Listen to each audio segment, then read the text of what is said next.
Welcome everyone to episode 121 of EDH Commander Challenge. I'm your host, BT.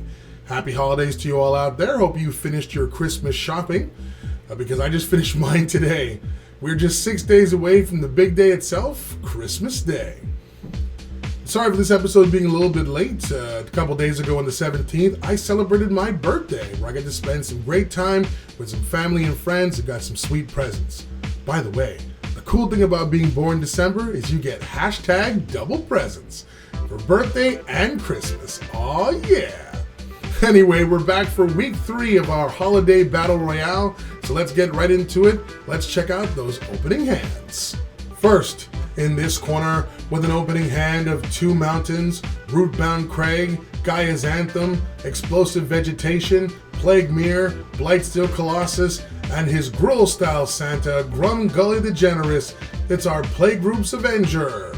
This is Joshua.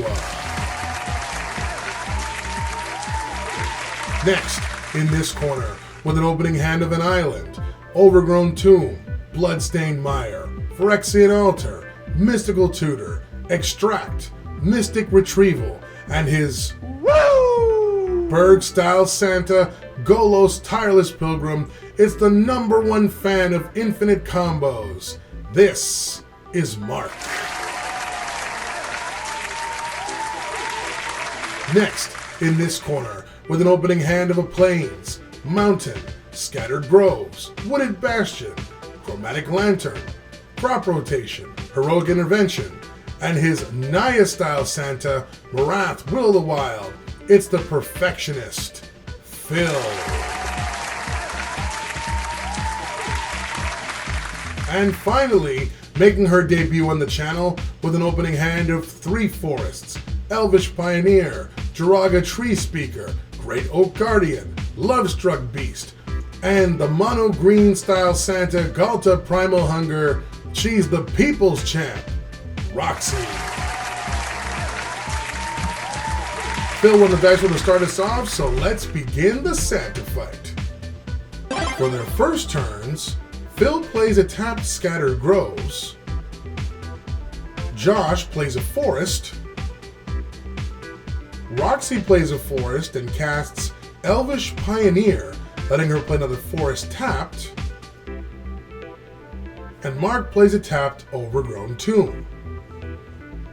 Phil plays a Mountain and casts Crop Rotation, sacrificing his Groves to grab a Mosswort Bridge, which Josh kindly taps for him, and he hides away a card and passes.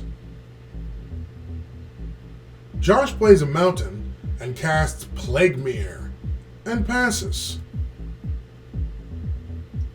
Roxie stays ahead of the ramp game, playing a Forest and casts Jiraga Tree Speaker, then levels it up by 1 before passing.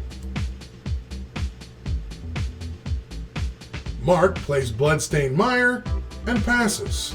Phil plays a Plains and casts his General Marath and passes. Josh plays Rootbound Crag and casts Explosive Vegetation to grab some basics from his deck into play tapped and passes. Mark sacks his Mire during Roxie's upkeep to grab a tapped Steam Vents from his deck into play. Roxie plays another basic and has her Lovestruck Beast go on an adventure, making a 1/1 human token. Then she casts the beast from exile. And finally casts Elvish Mystic before passing. Mark plays his copy of Rootbound Crag and passes. Phil plays Wooded Bastion, and worried that Roxie intends to open the door, get on the floor, and make everyone walk the dinosaur next turn, he decides to slow her down and uses all 3 of his Marath's counters, killing it in the process, to take down her Mystic, Pioneer, and Human token before passing. Josh plays a Mountain and casts Primordial Sage. He then moves into combat and pokes Mark with his mirror for 1 infect damage, before passing. Despite losing 3 creatures, Roxie still has enough mana to Megatron, terrorize! And passes.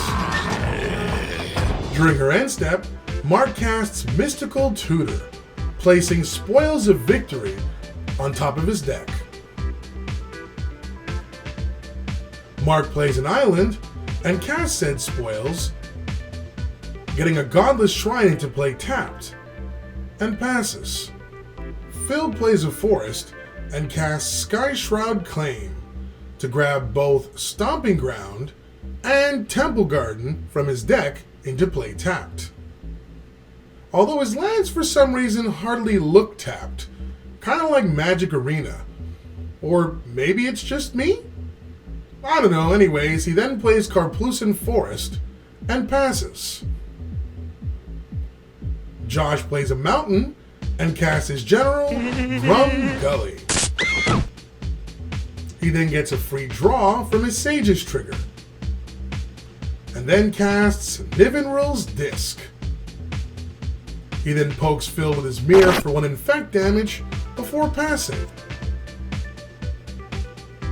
Roxie plays Reliquary Tower and moves into combat, and she attacks Phil with Ghalta for a massive 12 damage.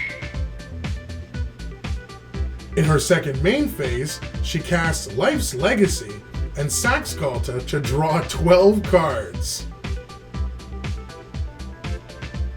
After which, she casts an Invocation, Ronus the Indomitable, and passes.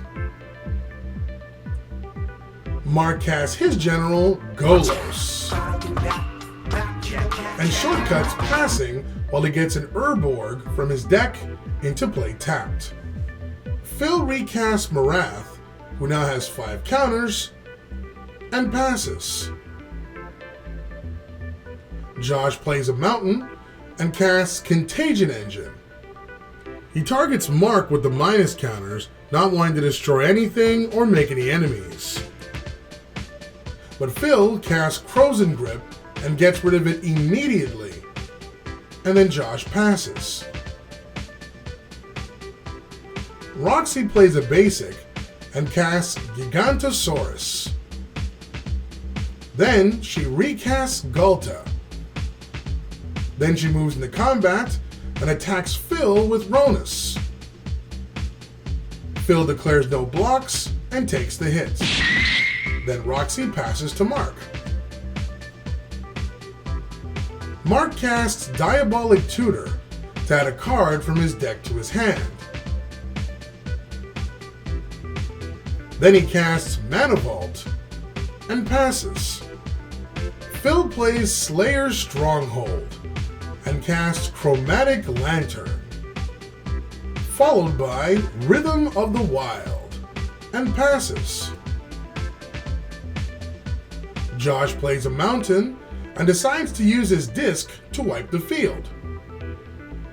But Phil saves his permanence with Heroic Intervention. As Marath is still in play, Josh decides to pass as he feels whatever he plays currently would simply get torpedoed by it. Roxie plays a basic and casts Lupine Prototype, followed by Soul's Majesty, targeting her Lupine to draw 5 more cards from her deck before passing. Mark plays a tap Prairie Stream and casts Mystic Retrieval to add Mystical Tutor back to his hand before passing. During the end step, Phil removes 2 counters from Wrath to make 2 1/1 elemental tokens. Phil plays Spire Garden and then removes the last 3 counters from his Marath to make 3 more 1/1 elemental tokens. Then he casts Regal Force, which in total lets him draw 6 new cards. Then he casts Green Sun Zenith for 0 to to grab his Dryad Arbor from his deck into play before passing. Josh plays a Forest and recasts his Grumgully, followed by Gaia's Anthem before passing. Roxie plays a basic and casts Wayward Sword Tooth, gaining the city's blessing in the process. Then she plays an extra basic and recasts Ghalta. Then she casts Reclamation Sage and uses it to destroy the Rhythm of the Wild on Phil's field before passing. During the end step, Mark recasts Mystical Tutor to place Regrowth on the top of his deck. For Mark's turn, he casts said Regrowth to add Mana Vault back to his hand from the graveyard, which he then recasts. Then he goes for one of his many combos, casting Isochron Scepter, imprinting Dramatic Reversal. This combo, when combined with his Mana Vault, gives him access to infinite colorless mana.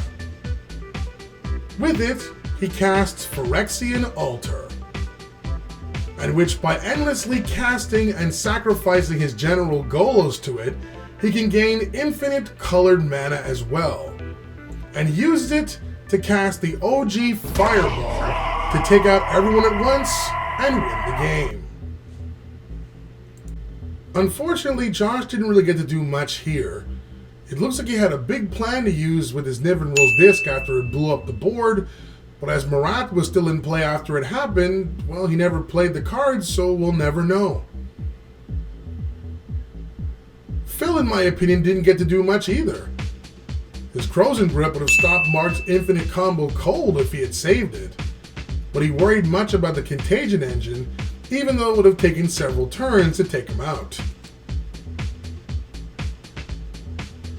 Roxie has a masterclass level Ghalta deck, taking full advantage of high-powered creatures with low converted mana costs that have somewhat negative effects, making it super easy to bring out Ghalta in the early turns of the game, have it beat people down, and then sack it to draw lots of cards, like she did with Life's Legacy. I mean, come on, 2 mana to draw 12 cards? Yes, please. And finally, well, we don't call Mark the #1 fan of infinite combos for nothing. This is the second time we've seen his Isochron Scepter Dramatic Reversal combo lead him to victory. Only this time he sent 3 people to Slamtown with a Fireball. Agree with our picks? Let us know in the comments down below. And if you enjoy our content, consider becoming a patron. We'll give you access to some sweet bonuses while helping out the channel at the same time. Happy holidays, everyone, and thanks as always for your support. Please continue on the journey with me on our road to 2,000 subscribers. Thanks for watching, guys. Hope you enjoyed this week's episode. If you're a fan of EDH gameplay and you like whether it be 1v1 or multiplayer and you want to be part of the ever-growing Command Your Challenge family, just make sure you smash the subscribe button and notification bell down below. We do weekly videos. Don't forget as well to like, comment, share our videos, but most importantly, enjoy them. On behalf of all of our members here, I'm your host, BT.